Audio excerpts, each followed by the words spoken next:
Module 7, CSS Grid Layout. Welcome to Beidat IT Training. In Module 7, we'll dive into CSS Grid, a powerful tool for creating complex layouts. You'll learn how to use grid containers and items to design flexible and responsive layouts.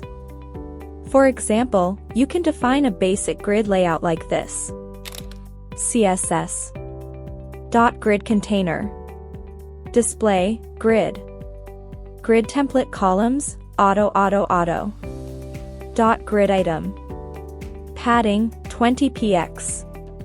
Border, 1px solid black. Exercises will help you practice these skills, and a lab project will guide you in designing a complex web page layout using CSS Grid. An interactive quiz will reinforce your learning.